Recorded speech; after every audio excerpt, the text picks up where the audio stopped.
Caitanya Caritamrta, Madhya Lila, text 167.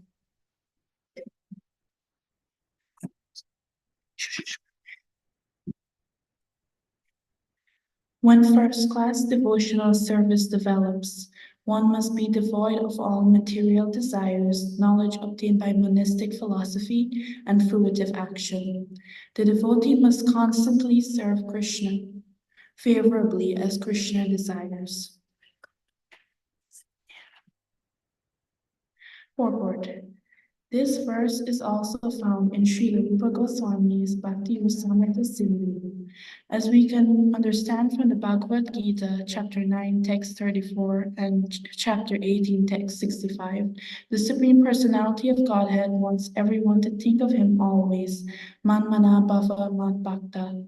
Everyone should become his devotee, not the devotee of a demigod. Everyone should engage in his devotional service, including archana, deity worship, in the temple. Man mana bhava mad bhakto madhyaji mam namaskuru. Everyone should offer obeisances from moment to moment to the Supreme Personality of Godhead.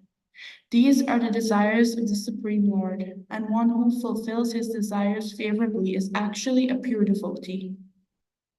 Krishna wants everyone to surrender unto him, and devotional service means preaching this gospel all over the world. The Lord says openly in the Bhagavad Gita, chapter 18, verse 69, Nacha tasma manusheshu kashchin me priya kritamaha. One who preaches the gospel of the Bhagavad Gita for the benefit of all is most dear to Krishna. The Bhagavad Gita is spoken by the Lord so that human society can be perfectly organized from all angles of vision, politically, socially, economically, philosophically, and religiously. From any point of view, human society can be reformed by the Krishna consciousness movement. Therefore, one who spreads this philosophy of Krishna consciousness for the benefit of all conditioned souls in the universe is perfect in pure devotional service. The criterion is that the devotee must know what Krishna wants him to do. This understanding can be achieved through the medium of a spiritual master who is a bona fide representative of Krishna. Śrīla Rūpa Gosvāmī advises Adar Guru Vashrayam, one who is serious in wanting to render pure devotional service to the Lord must take shelter of a spiritual master who comes in a disciplic succession from Krishna. Evam parampara praptam imam rajarshayo vidu. Without accepting a bona fide spiritual master coming in disciplic succession, one cannot find out the real purpose of devotional service. Therefore, one has to accept the shelter of a bona fide spiritual master and agree to be directed by him. The first business of a pure devotee is to satisfy his spiritual master, whose only business is to spread Krishna consciousness. And if one can satisfy the spiritual master, Krishna is automatically satisfied. Yasya prasada bhagavat prasada. This is the success of devotional service. This is the meaning of the word anukulyena, that is favorable devotional service to the Lord. A pure devotee has no plans other than those for the Lord's service. He is not interested in attaining success in mundane activities. He simply wants success in the progress of devotional service. For a devotee, there cannot be worship of others or demigod worship. A pure devotee does not engage himself in such pseudo-devotional service. He is interested only in satisfying Krishna. If one lives only for the satisfaction of Krishna, it does not matter whether he belongs to this order of life or that order of life. One's only business should be to satisfy Krishna. This process is completely manifest in the activities of the Krishna consciousness movement. It has been actually proved that the entire world can accept devotional service without failure. If one simply has to follow the instructions of the representative of Krishna. Text 168 translation. A pure devotee must not cherish any desire other than to serve Krishna.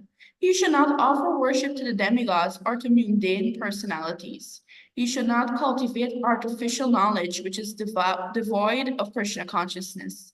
and he should not engage himself in anything other than Krishna-conscious activities. One must engage all one's purified senses in the service of the Lord. This is the favorable execution of Krishna-conscious activities. Text 169 translation. These activities are called Shuddha Bhakti, pure devotional service. If one renders such pure devotional service, he develops his original love for Krishna in due course of time. In Vedic literatures like the Pancharatras and Srimad Bhagavatam, these symptoms are described. Purport. One has to develop his devotional service under the directions of a pure devotee, the spiritual master, and in accordance with the Vedic directions given in the Pancharatra and Bhagavad systems. The Pancharatra system includes methods of temple worship, and the Bhagavad system includes the spreading of Krishna-conscious philosophy through the recitation of Srimad Bhagavatam and the discussion of philosophy with people who are interested. Through discussion, one can create an interest and understanding of the Pancharatra and Bhagavad systems. Text 170 translation. Bhakti, or devotional service, means engaging all our senses in the service of the Lord. The Supreme Personality of Godhead, the master of all the senses. When the spirit soul renders service unto the Supreme, there are two side effects. One is freed from all material designations, and one's senses are purified simply by being employed in the service of the Lord. Purport. This verse, quoted from the Narada Pancharatra, is found in the Bhakti Rasamrita Sindhu. Text 171, translation. Just as the celestial waters of the Ganges flow unobstructed into the ocean, so when my devotees simply hear of me, their minds come to me. I reside in the hearts of all. Purport. This verse and the following 3 verses are quoted from Srimad Bhagavatam. They were spoken by Lord Krishna in the form of Kapila Dev. Text 172, translation. These are the characteristics of transcendental loving service to Purushottam, the Supreme Personality of Godhead. It is causeless and it cannot be obstructed in any way. Text 173, translation. My devotees do not accept Salokya, Sarshti, Sarupya, Samipya, or oneness with me, even if I offer these liberations in preference to serving me. Text 174 translation. Bhakti Yoga, as described above, is the ultimate goal of life. By rendering devotional service to the Supreme Personality of Godhead, one transcends the modes of material nature and attains the spiritual position on the platform of direct devotional service. Text 175 translation. If one is infected with a desire for material enjoyment or material liberation, he cannot rise to the platform of pure loving service unto the Lord, even though he may superficially render devotional service according to the routine regulative principles. Purport. Śrīla Bhaktisiddhanta Saraswati Thakur mentions that if one maintains within his heart the desire to enjoy the result of good work, or being embarrassed by the material world, the desire to get out of material entanglement, one will never be able to attain the transcendental mellows of devotional service. In other words, one must not desire material profit when rendering devotional service. Even if one follows all the 64 regulative principles, he cannot attain pure devotional service with a contaminated heart. Text 176 translation. The material desire to enjoy the material world and the desire to become liberated from material bondage are considered to be two witches, and they haunt one like ghosts. As long as these witches remain within the heart, how can one feel transcendental bliss? As long as these two witches remain in the heart, there is no possibility of enjoying the transcendental bliss of devotional service. Purport. This verse is found in the Bhakti Rasamrita Sindhu 1.2.22. Text 177 translation. By regularly rendering devotional service, one gradually becomes attached to the Supreme Personality of Godhead. When that attachment is intensified, it becomes love of Godhead. Purport. The Bhakti Rasamrita Sindhu 1.2.2 gives the following information about sadhana bhakti. The process of devotional service, beginning with chanting and hearing, is called sadhana bhakti. This includes the regulative principles that are intended to awaken one to devotional service. Devotional service is always dormant in everyone's heart, and by the offenseless chanting of the holy names of the Lord, one's original dormant Krishna consciousness is awakened. This awakening to Krishna consciousness is the beginning of sadhana bhakti. This can be divided into many parts, including faith, association with devotees, initiation by the spiritual master, engagement in devotional service under the instructions of a spiritual master, steadiness in devotional service, and the awakening of a taste for devotional service. In this way, one can become attached to Krishna and his service. And when this attachment is intensified, it results in ecstatic love for Krishna. The word rati is explained in the Bhakti Rasamrita Sindhu 1.3.41 as follows. Vyaktam mashrinat tevantar lakshate rati lakshanam mumukshu prabartinam ched bhavet esha ratir nahi. When a tenderness of the heart is manifested, there is rati, or attachment. But those who are interested in being liberated from material bondage will not manifest this tenderness. This attachment is not like material attachment. When one is free of material contamination, attachment for Krishna service awakens and is called rati. In the material world, there is attachment for material enjoyment, but this is not rati. Transcendental rati can be awakened only on the spiritual platform. Ecstatic love for Krishna, prema, is described in the Bhakti Rasamrita Sindhu 1.41 as follows.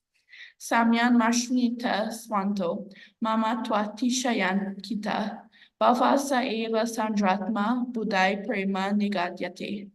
When the heart is completely softened and devoid of all material desires, and when one's emotional feelings become very strong, one becomes very much attached to Krishna.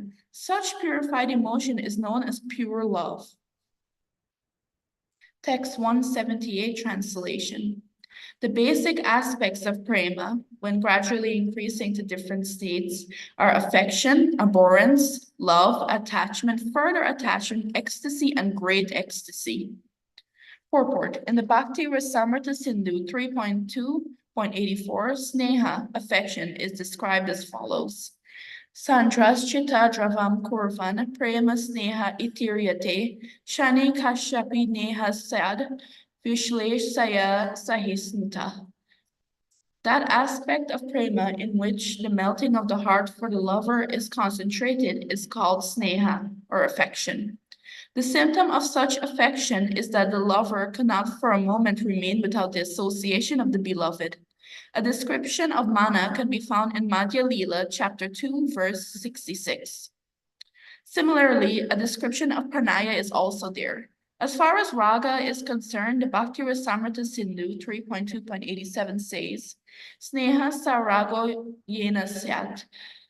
Sukham dukham api sputam, tat sabandha lave pyatra priti pranavyayarapi. That stage at which affection for the beloved converts unhappiness into happiness is called raga, or attachment. When one has such attachment for Krishna, he can give up his own life to satisfy his beloved Krishna. Anuraga, Bhava, and Mahabhava are described in the 6th chapter of the Madhya Lila, verse 13. The purport to that verse explains Adiruddha Mahabhava. Text 179 translation. The gradual development of prema may be compared to different states of sugar. First, there is the seed of the sugarcane, then sugarcane and the juice extracted from the cane. When this juice is boiled, it forms liquid molasses, then solid molasses, then sugar, candy, rock candy, and finally lozenges. Text 180. All these stages combined are called sthayi bhava, or continuous love of Godhead in devotional service. In addition to these stages, there are vibhava and anubhava. Purport. Attachment for Krishna never wanes. It increases more and more as one attains different stages. All the stages together are called sthayi bhava, or continuous existence of ecstasy. The 9 forms of devotional service are Shravanam, Kirtanam, Vishnu, Smaranam, Pada, Sevanam, Archanam, Vandanam, Dashyam, Sakyam, Atmanivedanam. When continuous love of Godhead is mixed with the processes of devotional service, it is called Vibhava, Anubhava, Sattvika, and Vyabhichari. The devotee thus enjoys a variety of transcendental bliss. In his Amrita Pravaha Bhashya, Śrīla Bhaktivinoda Thakur states that Anubhava can be divided into 13 categories.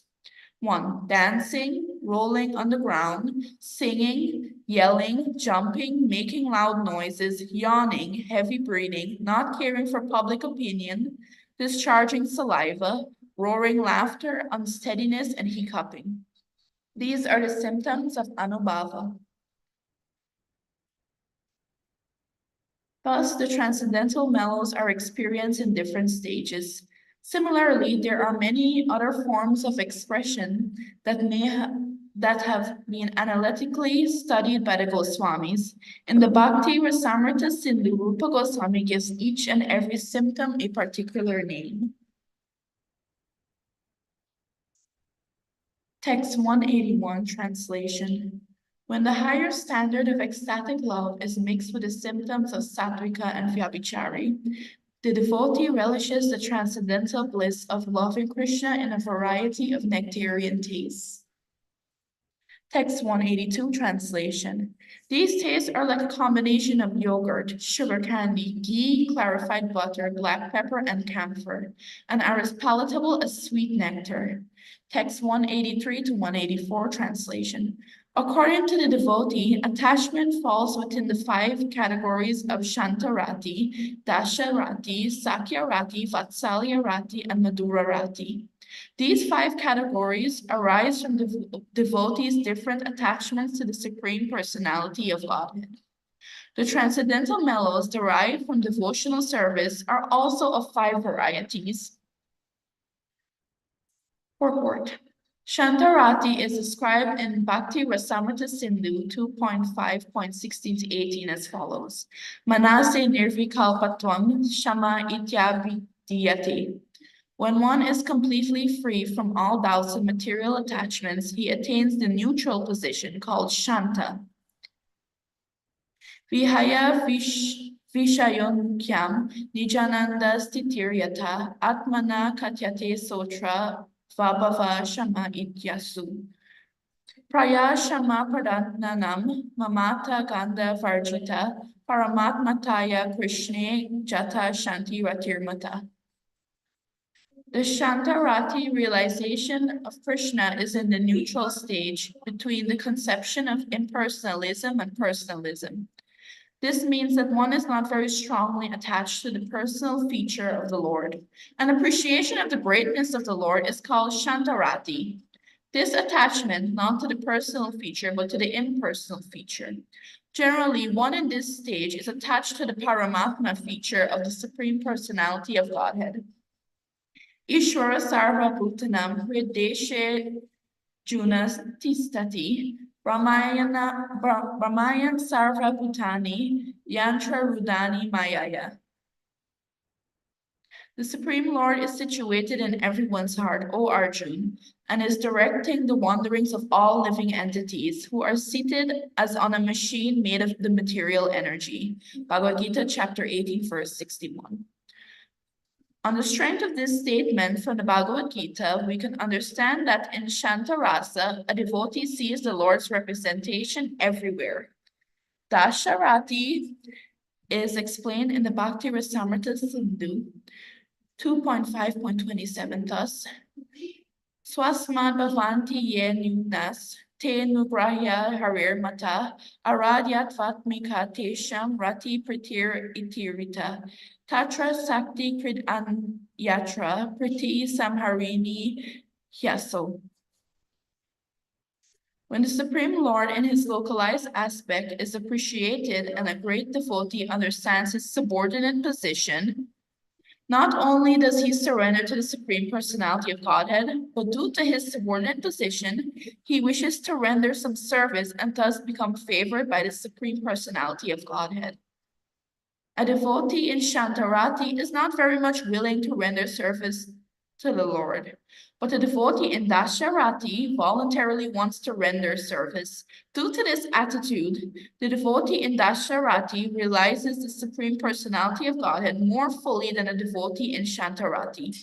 He considers the Lord to be a worshipable object, and this means that his attachment for the Lord increases. Thus, Dasyarati is characterized as Bhakti Parishanubhavo Viraktir Anyatracha. Bhagavad Gita 11.2.42. In other words, on the Dasyarati platform, a devotee is attached to rendering service to the Lord, and he is detached from material activities.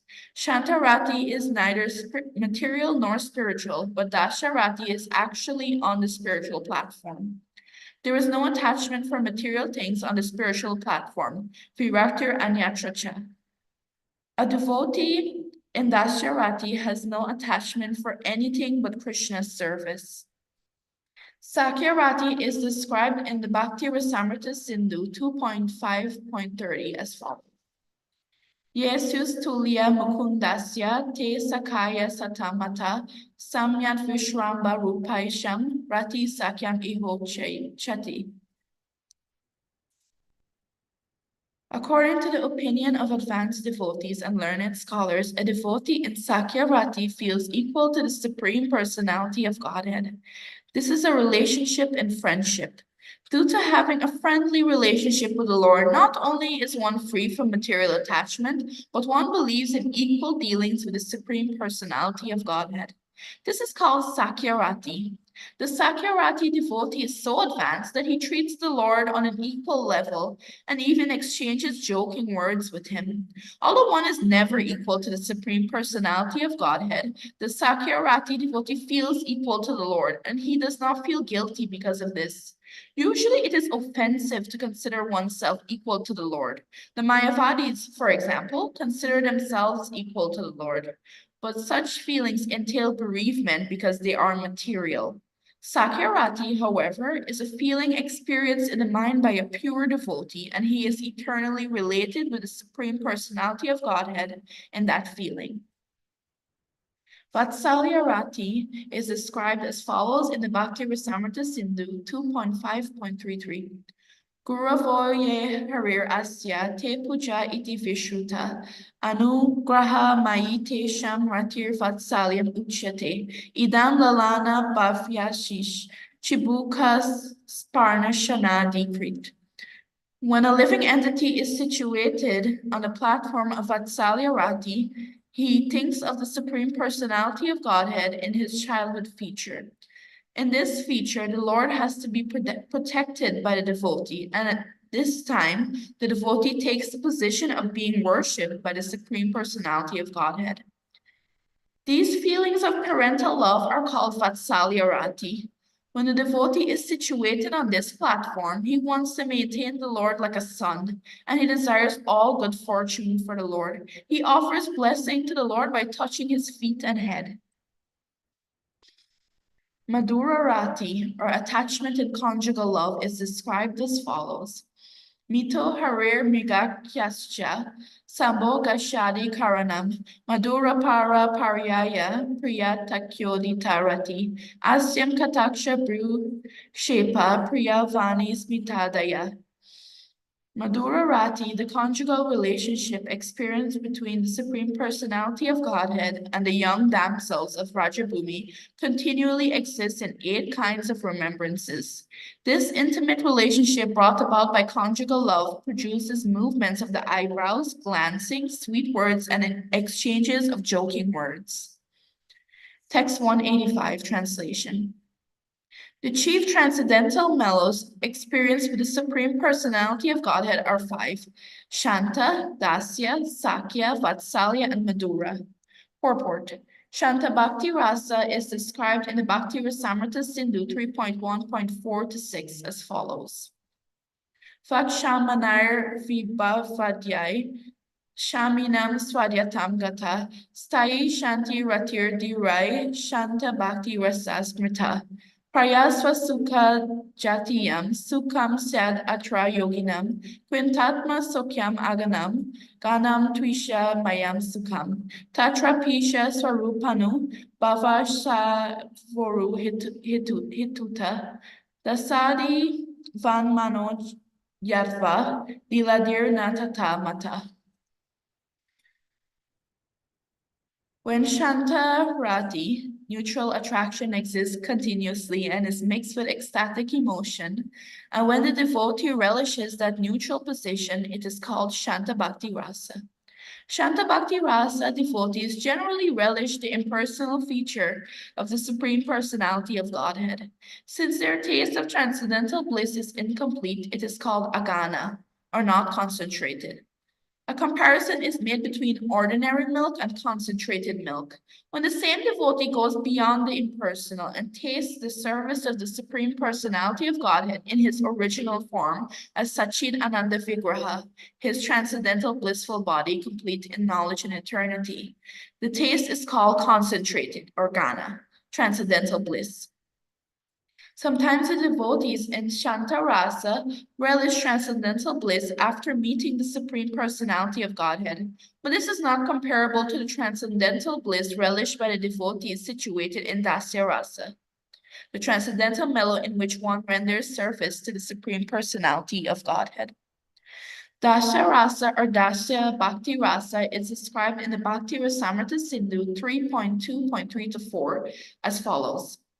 Atmochitar vibhavadyai pritir ashwadaniyatam nita chitasi bhaktanam priti bhakti rasomata anugrahyasya dasatval lalyatvad apiyam dvida vidyate sambrama prito gaurava prita ityapi.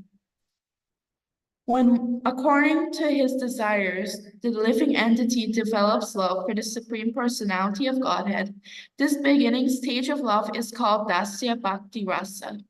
Dasya Bhakti Rasa is divided into two categories called Sambrama Dasya and Gaurava Dasya. In Sambrama Dasya, the devotee renders respectful service to the Supreme Personality of Godhead, but in the more advanced Gaurava Dasya, the devotee feels he is receiving protection from the Lord.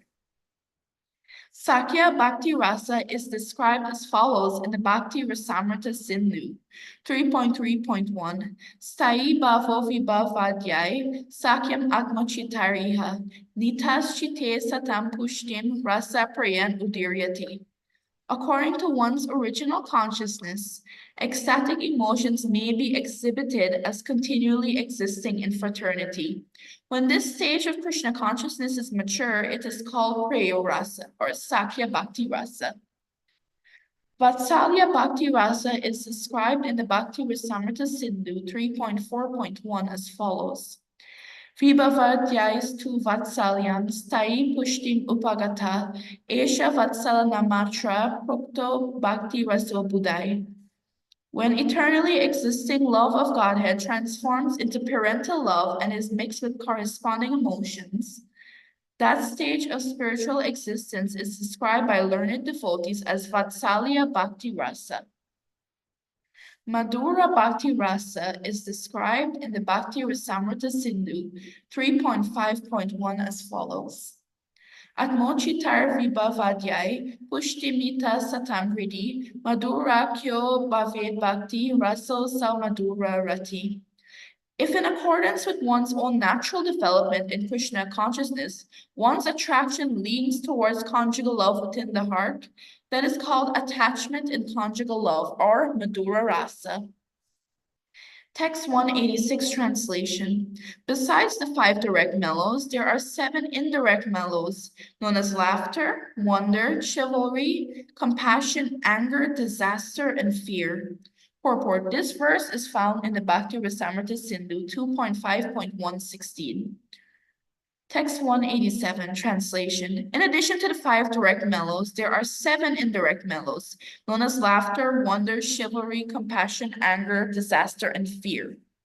Purport. Similarly, Hasya, Adbhuta, Vira, Karuna, Rodra, Bhaya, and Bibhatsa, the 7 indirect mellows, are explained in the Bhakti Rasamrita Sindhu.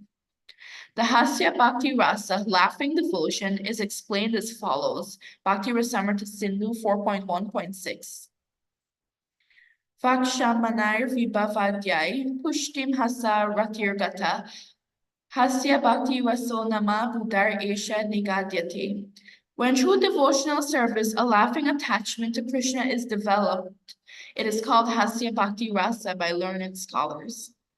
Similarly, Adbhuta Rasa is described in the Bhakti Rasamrita Sindhu 4.2.1. Atmochitar vibhavadhyai swadhyatvam bhakti chetasi savismaya ratirnitad bhuta bhakti raso bhavid. When one's general attachment is fixed in wonder, it is called Adbhuta Bhakti Rasa. Vira Bhakti Rasa is described as follows. Bhakti Rasamrita Sindhu 4.3.1. Saivotsaha ratistai vibhavadhyar nijochita aniyamana swadhyatvam vira bhakti raso bhavid. Yuda dana daya dharmais chaturda vira uchate. When attachment to Krishna mixes with the bellicose tendency, the charitable tendency, or the merciful tendency in the heart of the devotee, such devotion is called Vira Bhakti Rasa. Karuna Bhakti Rasa is described as follows. Bhakti Rasamrita Sindhu 4.4.1. Atmochitar vibhavadhyar nita pushtim satam hridi bhavid choka ratir bhakti rasohi karuna vida. When one's devotional attitude and attachment for Krishna is mixed with lamentation, it is called Karuna Bhakti Rasa. Similarly, Rodra Bhakti Rasa is described as follows.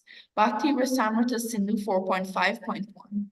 Nita Kroda Rati Pushtim Vibhavadyar Nijochita Rida Bhakti Janasyaso Rodra Bhakti Raso Bhavid. When devotion is mixed with anger in the heart of the devotee, the taste is called Rodra Bhakti Rasa. Bhayanaka Bhakti Rasa is described as follows. Bhakti Rasamrita Sindhu 4.6.1. Vakshamanar Vibhavadhyai Pushtim Bhaya Ratirgata Bhayanaka Bido Bhakti Raso Dirar Udiryati. When devotion is mixed with fear, it is called Bhayanaka Bhakti Rasa. Bibhatsa Bhakti Rasa is described as follows. Bhakti Rasamrita Sindhu 4.7.1.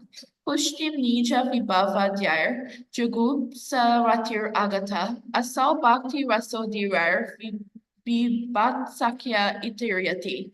When one's attachment for Krishna develops in an abominable way and the devotee enjoys it, that is called Vibhatsa Bhakti Rasa. In conclusion, when a pure devotee is situated in any of the 5 principal mellows, Shanta, Dasya, Sakya, Vatsalya, or Madhura, and that mellow is mixed with one or more of the 7 indirect bhakti rasas, Hasya, Adbhuta, Vira, Karuna, Rodra, Bhayanaka, or Vibhatsa, the indirect mellows become prominent. Text 188. Translation. The 5 direct transcendental mellows of devotional service are permanently situated in the heart of the devotee, whereas the 7 indirect emotions appear suddenly under certain conditions and appear more powerful. Text 189 translation. Examples of Shanta Bhaktas are the 9 Yogendras and the 4 Kumaras. Examples of devotees in Dasya Bhakti are innumerable, for such devotees exist everywhere. Purport. The 9 Yogendras are Kavi, Havi, Antariksha, Prabuddha, Pipalayana, Avirotra, Dravida or Jamila, Chamasa, and Karabhajana. The 4 Kumaras are Sanaka, Sanandana, Sanat Kumar, and Sanatana. The servant devotees in Gokula are Raktak, Chitrak, Patrak, and so on. In Dwarka, there are servants like Daruka, and in the Lord's pastimes in the material world, there are servants like Hanuman.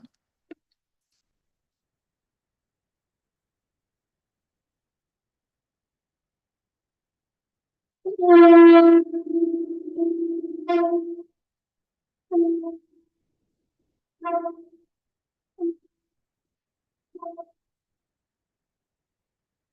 190, translation. In Vrindavan, examples of devotees in fraternity are Śrīla and Sudha. In Dwaraka, the Lord's friends are Bhima and Arjuna. In Vrindavan, the devotees in parental love are Mother Yashoda and Father Nanda Maharaj. And in Dwaraka, the Lord's parents are Vasudeva and Devaki. There are also other superior persons who are devotees in parental love. Text 191, translation. The chief devotees in conjugal love are the gopis in Vrindavan, the queens in Dwaraka, and the goddesses of fortune in Vaikuntha. These devotees are innumerable. Text 192, translation. Attachment for Krishna is divided into two categories. One is attachment with awe and reverence, and the other is pure attachment without reverence. Text 193, translation. Pure attachment without reverence is found in Gokul Vrindavan. Attachment in which awe and reverence are prominent is found in the two cities, Mathura and Dwaraka, and in Vaikuntha. Text 194, translation. When opulence is very prominent, love of Godhead is somewhat crippled. According to the Kevala devotion, however, even though the devotee sees the unlimited potency of Krishna, he considers himself equal to him. Text 195, translation. On the transcendental platform of neutrality and service, sometimes the opulence of the Lord is prominent. But in the transcendental mellows of fraternal, parental, and conjugal love, the opulence is minimized. Text 196, translation. When Krishna offered prayers at the lotus feet of his mother and father, Vasudeva and Devaki, they both felt awe, reverence, and fear due to knowledge of his opulences. Text 197, translation. When Devaki and Vasudeva understood that their two sons, Krishna and Balaram, who had paid obeisances to them, were the Supreme Personality of Godhead, they became fearful and did not embrace them. Purport. This verse, quoted from Srimad Bhagavatam, Canto 10, Chapter 44, verse 51, describes what happened just after the killing of Kamsa by Krishna and Balaram. Vasudeva and Devaki saw their son kill the powerful demon Kamsa, and after this, they were immediately released from their shackles. Balaram and Krishna then offered respects to Devaki and Vasudeva. Both the father and the mother wanted to embrace their sons, but they understood that Krishna and Balaram were the Supreme Personality of Godhead, and they therefore hesitated to embrace them.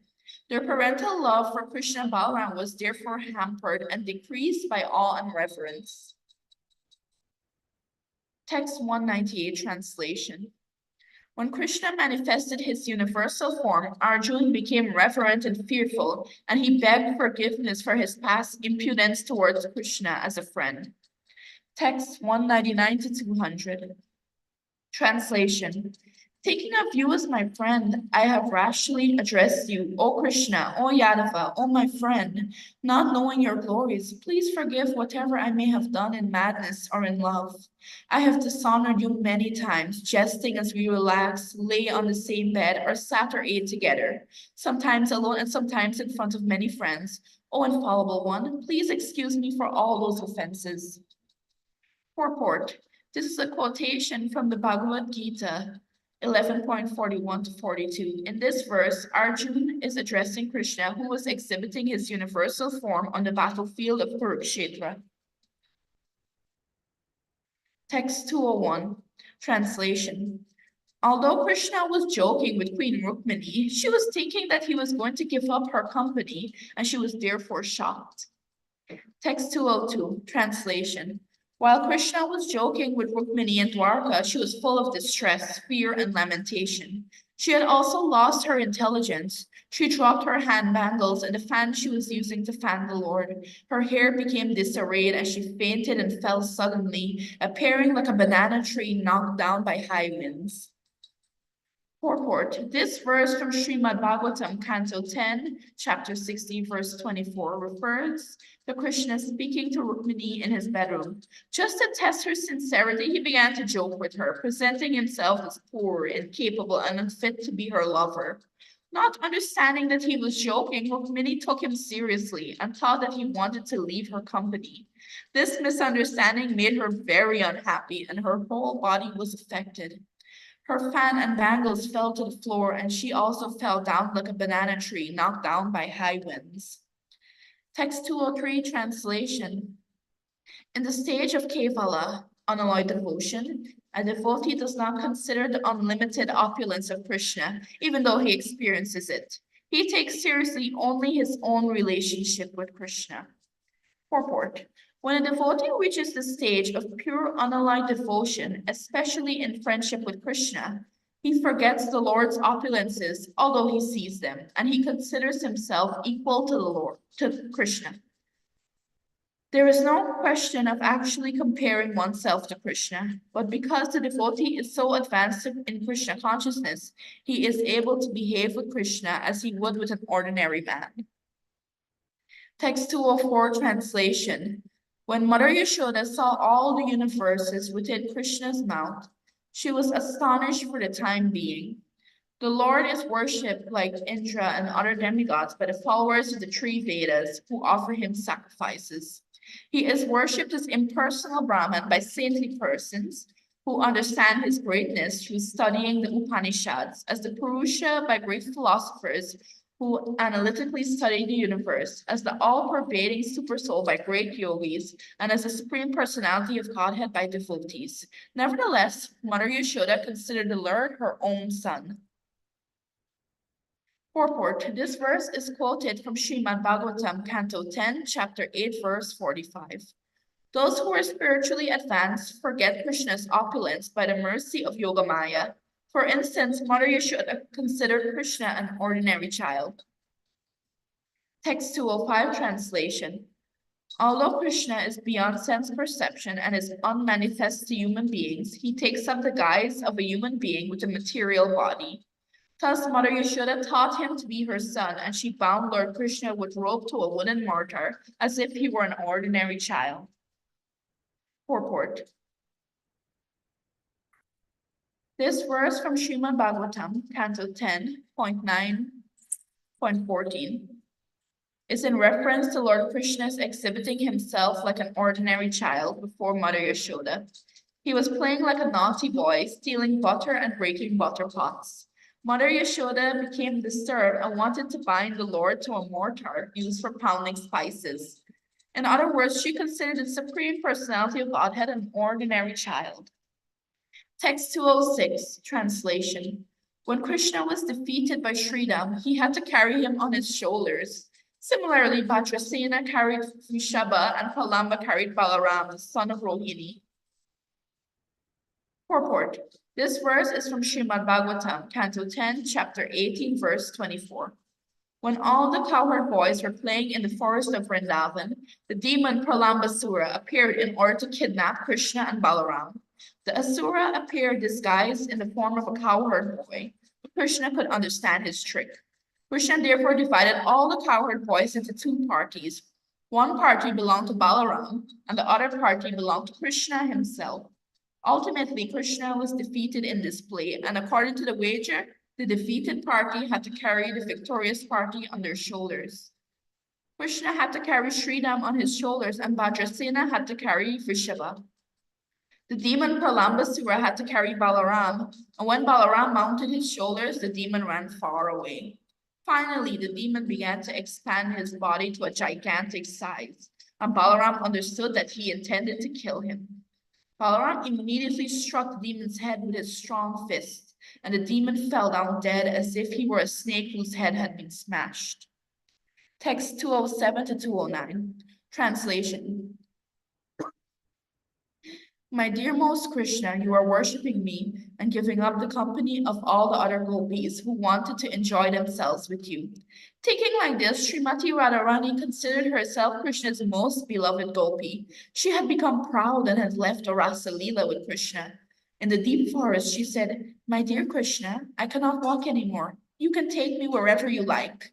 When Srimati Radharani petitioned Krishna in this way, Krishna said, Just get up on my shoulders. As soon as Srimati Radharani began to do so, He disappeared. Srimati Radharani then began to grieve over her request and Krishna's disappearance. Purport. These three verses are quoted from Srimad Bhagavatam, Canto 10, Chapter 30, texts 36 to 38. Text 210. Translation. Dear Krishna, we gopis have neglected the order of our husbands, sons, family, brothers, and friends, and have left our company to come to you. You know everything about our desires. We have come only because we are attracted by the supreme music of your flute. But you are a great cheater, for who else would give up the company of young girls like us in the dead of night? Purport. This verse, quoted from Srimad Bhagavatam, Canto 10, Chapter 31, verse 16, describes how the gopis went to the forest for Krishna's enjoyment in the dead of night. The gopis approached Krishna to enjoy themselves with him in the rasa dance. Krishna knew this very well, but he was superficially trying to avoid them. He is therefore addressed by the gopis as Kitava, a great cheater, because he first attracted them to come dance with him, and yet when they actually came, neglecting the orders of their friends and relatives, he tried to avoid them by giving them so-called good instructions. These cunning instructions were too much for the gopis to tolerate. They therefore had a right to address Krishna as Kitava, a great cheater. They were all young girls and they had come to him to be enjoyed. How could he avoid them? The gopis therefore expressed great disappointment in this verse. They came voluntarily, but Krishna was so cunning that he wanted to avoid their company. The gopis' lamentation was certainly very appropriate, and in this way Krishna tested their sincerity. Text 211. Translation. When one is fully attached to Krishna's lotus feet, one attains the shamatha stage. The word shamatha is derived from the word shama. Therefore, shanta rasa, the position of neutrality, means being fully attached to the lotus feet of Krishna. This is the verdict from the mouth of the Supreme Personality of Godhead himself. This state is called self-realization. Purport. The corresponding verse from the Bhakti Rasamrita Sindhu 3.1.47 follows. Text 212. Translation. These are the words of the Supreme Personality of Godhead. When one's intelligence is fully attached to my lotus feet, but one does not render practical service, one has attained the stage called Shantarati or Shama. Without Shantarati, attachment to Krishna is very difficult to achieve. Text 213, translation. The word Shama or Shantarasa indicates that one is attached to the lotus feet of Krishna. Dhamma means controlling the senses and not being deviated from the learned service. Endurance of unhappiness is titiksha, and driti means controlling the tongue and the genitals. Purport. This verse is from Srimad Bhagavatam 11.19.36. The conditioned soul under the clutches of Maya, the material energy, is very much agitated by the urges of the tongue and the genitals. Control of the urges of the tongue, the belly, and the genitals, which are situated in a straight line, is called driti. Śrīla Bhaktivinoda Thakur says, Tara Madhya Jiva Ati Loba Mai Sadurmati. Among the senses, the tongue is the most formidable enemy of the conditioned soul. Urged by the tongue, one commits many sinful activities. Although Krishna has given human beings nice food, people still commit sins by killing poor animals for the satisfaction of the tongue. Not being able to control the tongue, the conditioned soul eats more than he needs. Of course, everyone must eat to keep the body fit for the Lord's service, but when one cannot control the senses, he falls victim to the dictations of the tongue and the belly. Naturally, genital agitation follows, and one seeks illicit sex. However, if one is fixed at the lotus feet of Krishna, he can control the tongue. Bhaktivinoda Thakur further states, Krishna Bada Daya Mai Kari Bari Jiva Jai Swaprasad Anandila Vai. In order to conquer the tongue, Krishna has been very merciful and has given us nice food that has been offered to him. When a person is attached to Krishna's lotus feet, he does not eat anything not offered to Krishna. Say Anamrita Kao Radha Krishna Guna Gao Preme Dake Caitanya Nitai. Since a devotee eats only prasadam, he conquers the dictation of the tongue, belly, and genitals. One can control the dictates of the senses when situated in the position of Shanta Rasa. Then one's advancement in Krishna consciousness is assured. Text 214 translation. Giving up all desires not connected with Krishna is the business of one who is in Shanta Rasa. Only a devotee of Krishna can be situated on that platform. He is thus called a Shanta Rasa Bhakta. Purport. In this position, one is freed from all material enjoyment. When one is not agitated or disturbed, he can immediately realize his relationship with Krishna. A Shanta Rasa devotee is therefore always fixed in realization. This instruction was given by the Lord himself to Uddhava. The beginning of pure devotional service is called Anya Vilasita Sunya. When one is situated on the platform of neutrality, he is freed from the material platform and fully situated in spiritual life. The word Dhamma, used in verse 213, means Idriya Samyama, curbing one's senses. The word Dhamma can also mean curbing one's enemies. A king has to take steps to curb the criminal activities of his citizens. Great Raja Rishis, devotee kings, used to control undesirable elements in their states, and this also may be called Dhamma. However, Dhamma here refers to the conditioned soul who must control his senses. Real Dhamma means controlling the undesirable activities of the senses. Text 215 translation. When a devotee is situated on the platform of Shanta Rasa, he desires neither elevation to the heavenly planets nor liberation. These are the results of karma and jnana, and the devotee considers them no better than hell. A person situated on the Shanta Rasa platform manifests the two transcendental qualities of detachment from all material desires and full attachment to Krishna. Text 216, translation. A person who is devoted to the Supreme Personality of Godhead, Narayan, is not afraid of anything. Elevation to the heavenly kingdom, condemnation to hell, and liberation from material bondage all appear the same to a devotee. Purport. This verse is quoted from Srimad Bhagavatam 6.17.28. Elevation to the heavenly planets, liberation from material bondage, and condemnation to hell are all equal to the devotee. The devotee's only desire is to be attached to the lotus feet of Krishna and to engage in his transcendental loving service. Text 217 translation. These two qualities of the Shanta stage spread through the lives of all devotees. They are like the quality of sound in the sky. Sound vibration is found in all material elements. Purport. The two qualities of Shanta Rasa mentioned in verse 215 are present in all kinds of devotees, whether they are in Dasya Rasa, Sakya Rasa, Vatsalya Rasa, or Madhura Rasa. The example of sound is given herein. Sound not only exists in the sky or ether, but it is also present in air, fire, water, and earth. This is a scientific explanation of devotional service. Just as sound is present in all material elements, the qualities found in Shanta Rasa are present in all devotees, whether they are on the platform of Dasya Rasa, Sakya Rasa, Vatsalya Rasa, or Madhura Rasa. Text 218 translation. It is the nature of Shanta Rasa that not even the smallest intimacy exists. Rather, knowledge of impersonal Brahman and localized Paramatma is prominent. Purport. Because of an impersonal impression of the Supreme Personality of Godhead, a devotee in the Shanta Rasa relationship worships the impersonal Brahman, or localized aspect of the Absolute Truth, Paramatma. He does not develop a personal relationship with the Supreme Personality of Godhead, Sri Krishna. Text 219, translation. On the platform of Shanta Rasa, one realizes only his constitutional position. But when one is raised to the platform of Dasya Rasa, he better understands the full opulence of the Supreme Personality of Godhead.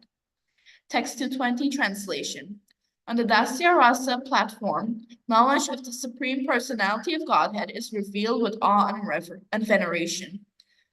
By rendering service unto Lord Krishna, the devotee in Dasya Rasa gives constant happiness to the Lord. Text 221 translation. The qualities of Shanta Rasa are also present in Dasya Rasa, but service is added. Thus, the Dasya Rasa platform contains the qualities of both Shanta Rasa and Dasya Rasa. Text 222 translation. The qualities of Shanta Rasa and the service of Dasya Rasa are both present on the platform of Sakya Rasa. On the platform of fraternity, the qualities of Dasya Rasa are mixed with the confidence of fraternity instead of awe and veneration. Text 223 translation. On the Sakya Rasa platform, the devotee sometimes offers the Lord's service and sometimes makes Krishna serve him in exchange. In their mock fighting, the cowherd boys would sometimes climb on Krishna's shoulders, and sometimes they would make Krishna climb on their shoulders. Text 224 translation. Awe and veneration are absent on the platform of fraternity, since this rasa is predominated by confidential service. Therefore, Sakya rasa is characterized by the qualities of three rasas. Text 225 translation. On the platform of Sakya rasa, the Supreme Personality of Godhead, Krishna, is controlled by the devotees who are intimate with him and think themselves equal to him. Text 226 translation. On the platform of parental love, the qualities of Shanta Rasa, Dasya Rasa, and Sakya Rasa are transformed into a form of service called maintenance. Text 227 translation. The essence of fraternal love is intimacy devoid of the formality and veneration found in Dasya Rasa. Due to a greater sense of intimacy, the devotee functioning in parental love chastises and rebukes the Lord in an ordinary way. Text 228 translation. On the platform of parental love, the devotee considers himself the Lord's maintainer. Thus, the Lord is the object of maintenance, like a son. And therefore, this mellow is full of the qualities of four rasas: Shanta Rasa, Dasya Rasa, fraternity, and parental love. This is more transcendental nectar. Purport. In his Amrita Prabha Bhashya, Śrīla Bhaktivinoda Thakur gives us a short summary of this complicated description of the different rasas. He states that by becoming firmly fixed in the Lord's service, one is devoid of all material desires. These are the two transcendental qualities on the Shanta Rasa platform. Just as sound vibration is found in all the material elements, these two qualities of Shanta Rasa are spread throughout all the other transcendental mellows, which are known as Dasya Rasa, Sakya Rasa, Vatsalya Rasa, and Madhura Rasa. Although in Shanta Rasa there is attachment for Krishna in awe and veneration, since the two valuable transcendental qualities of this rasa are attachment for Krishna and detachment from material desires, nonetheless, the sense of intimacy is lacking. The reason for this is that in Shanta Rasa, attachment for impersonal Brahman and localized Paramatma is prominent. In other words, the sense of intimacy by which one thinks of Krishna as one's only shelter and friend is absent in Shanta Rasa, because one accepts Krishna as the impersonal Parabrahma or localized Paramatma. This understanding is based on the speculative knowledge of the Jnani. However, when this knowledge is further developed, one is convinced that the Paramatma and the Supreme Lord is the master and that the living entity is his eternal servant. One then attains the platform of Dasya Rasa. In Dasya Rasa, the Lord is accepted with awe and veneration. Thus, the active service that is absent in Shanta Rasa becomes prominent in Dasya Rasa. In other words, in Dasya Rasa, the qualities of Shanta Rasa are present, and service also becomes predominantly visible.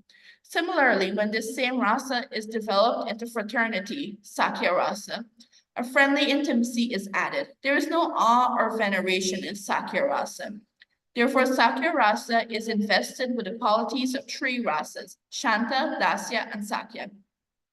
Similarly, on the platform of parental love, the qualities of Shanta Rasa, Dasya Rasa, and Sakya Rasa are fully developed in another form, the sense of maintaining the Lord.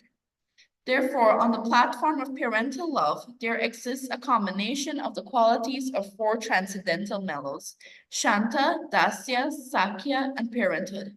The mellow of parenthood puts the devotee in the position of a maintainer. Indeed, without formality, the devotee takes the position of maintainer and regards the Lord as the object of maintenance. Thus, on the platform of parental love, the qualities of four transcendental mellows of love of Krishna are present.